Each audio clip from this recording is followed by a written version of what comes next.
जिनको कहता है तू अभागे हैं, और सुला सुला के तुझे जागे हैं। इतना मद में क्यों चूर होता है, तेरे बेटे भी तेरे आगे हैं। वही दशा होगी, क्योंकि इतिहास सदैव अपने आप को दोहराता है। इसका ध्यान रखिएगा। इतिहास नया बहुत कम लिखा जाता है, इतिहास कई बार अपने आप को दोहराता है। जो हमने किया आपके साथ, कल आप भी मेरे साथ वही करोगे। इसको विचारिएगा जरूर। जमाने में ममता की कोई कीमत न होती, जमाने में ममता की कोई कीमत न होती, ये जीवन न होता अगर मां न होती। जमाने में ममता की कीमत न होती, अगर मां जमाने में ममता की कोई कीमत न होती, ये जीवन न होता अगर मां न होती।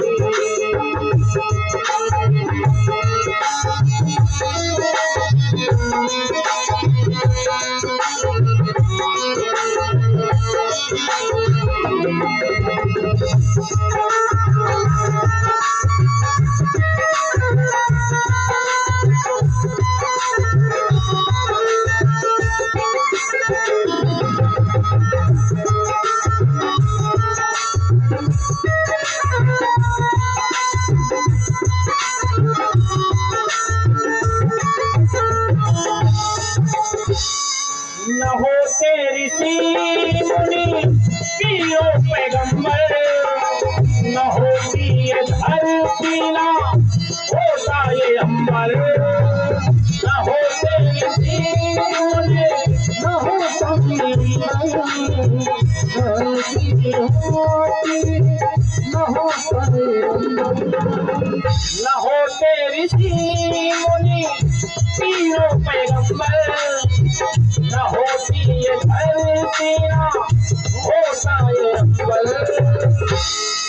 न मीरा गोपाल की माला पिरोती, न मीरा गोपाल की माला पिरोती, ये जीवन न होता अगर मां न होती।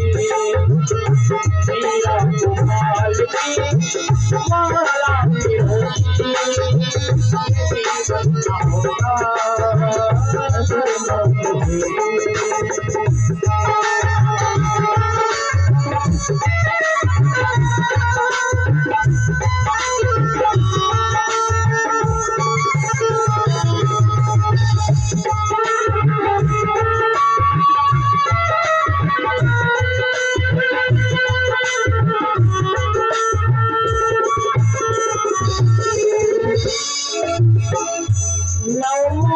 अपने उदर में समाया,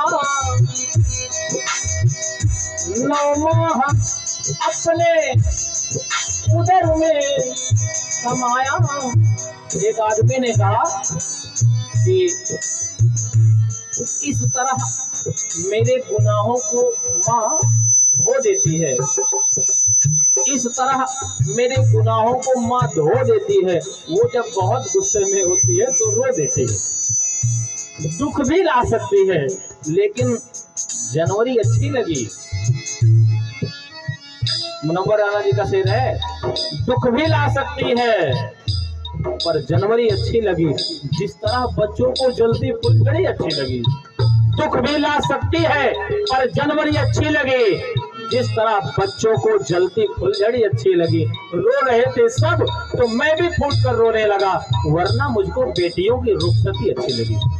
रो रहे थे सब तो मैं भी फूट कर रोने लगा, वरना मुझको बेटियों की रुखसती अच्छी लगी, और तेरे दामन में सितारे हैं तो होंगे ऐ फलक, मुझको अपने माँ की मैली ओढ़नी अच्छी लगी।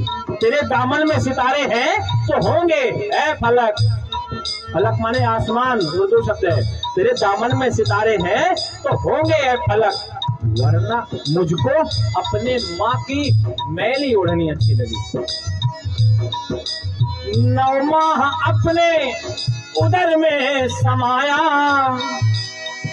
छाती से अपने अमृत पिलाया। ये भी याद रखिएगा, कभी आप सड़क पे जाते रहो, ये अनुभव की बात आपको बता रहा हूं मैं। सड़क पे कभी आप गुजर रहे हो मोटरसाइकिल कार लेकर के अपनी, और अचानक से आपके सामने कोई गाड़ी आकर के दिखाई दे जाए, तो आपकी सारी की सारी चेतना केंद्रित हो जाती है।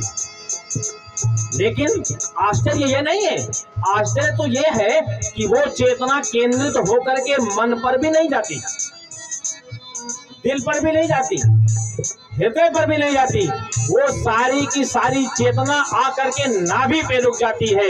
ये ईश्वर का संदेश है कि जिस माँ ने अपनी नाभि से तुझे 9 महीने अपना प्राण पिला के बड़ा किया, वो चेतना वहीं से वापस जाएगी। ये ईश्वर का संदेश है हमारे लिए। 9 माह अपने उदर में समाया, छाती से अपने अमृत पिलाया, और सूखे में सुलाती हमको, सूखे में सुलाती हमको, खुद गीले में सोती। ये जीवन न होता अगर माँ न होती,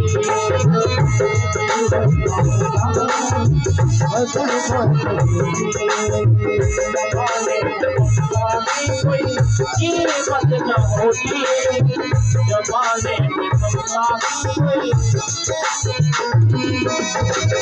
जीवन न होता अगर माँ न होती।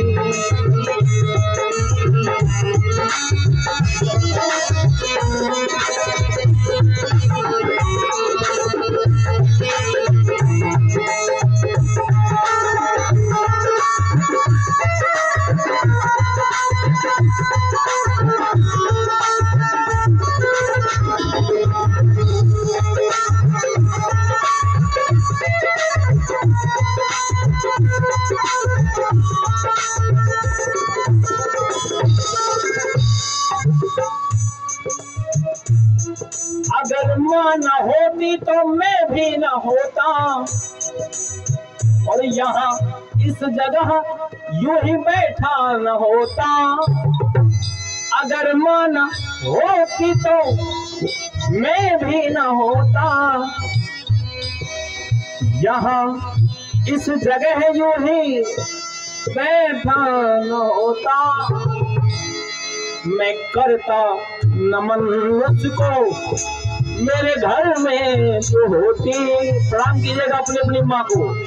मैं करता नमन उसको मेरे घर में जो होती। ये जीवन न होता अगर माँ न होती। जमाने में ममता की कोई कीमत न होती।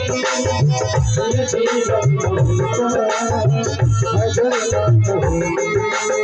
ये जीवन न होता अगर माँ न होती। ये जीवन न होता अगर माँ न होती। अगर माँ ने ममता पिलाई न होती तो ममता मई माँ कहाई न होती। उस माँ ने 9 महीने अपना प्राण पिला के आपको बड़ा किया है।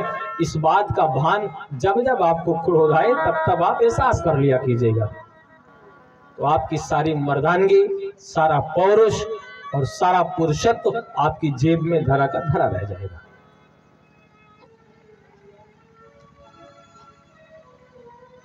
माँ सती ने विचार किया कि वो बेटियां कैसी होती होंगी जिनकी माँ ही नहीं होती। उनका कौन सम्मान करता होगा, उन्हें कौन प्यार करता होगा, उनका कौन दुलार करता होगा। नमन किया माँ को, प्रणाम किया।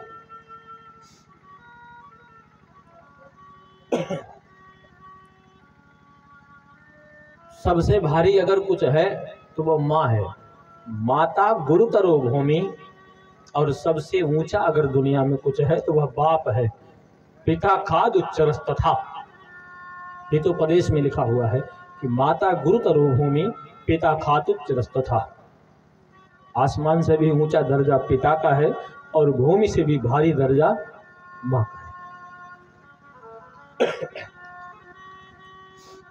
माता सती बर्दाश्त कर ले गई अपना अपमान। क्षमा कीजिएगा, समय 10 मिनट आपको ज्यादा ले लिया। तो यज्ञ मंडप की तरफ बढ़ी।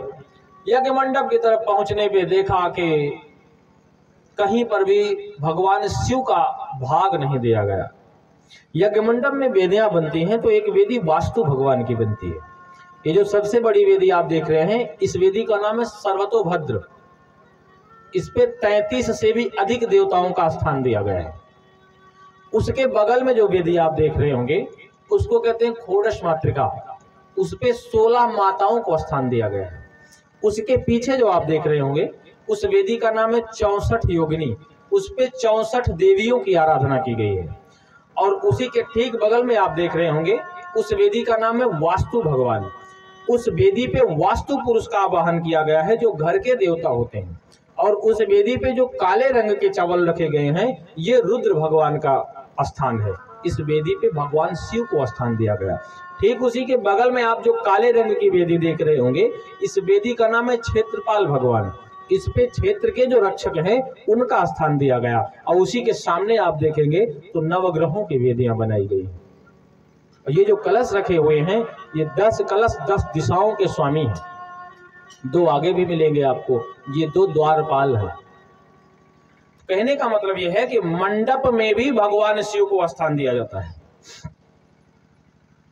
अंदर में भगवान शिव के नाम का स्वाहा बोलो चाहे न बोलो, भगवान शिव नाराज नहीं होते।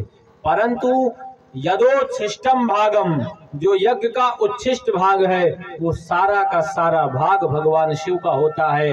हवन करिए, हवन करते समय जो शाकल सामग्री हवन कुंड से बाहर गिर जाती है, कई जगह मैंने देखा है लोगों को इतना सरजमी हो जाते हैं कि वह बाहर के हवन कुंड हम छोड़ जा रहे। कूड़े का भंडार है क्या? हवन कुंड है। अग्नि देवता का आवाहन किया गया है। चत्वार श्रृंगा त्रयो अस्य पादा द्वे शीर्षे सप्त हस्तासो अस्य तथा विधवो रोरवीति मही मर्त्या गुण आविवेश। ये भी ध्यान रखिएगा कि धुआं सरक जाए तो होम सफल न होए, जो अग्नि जले तब हवन सफल होगी। कई जगह अभी मैं अपनी ही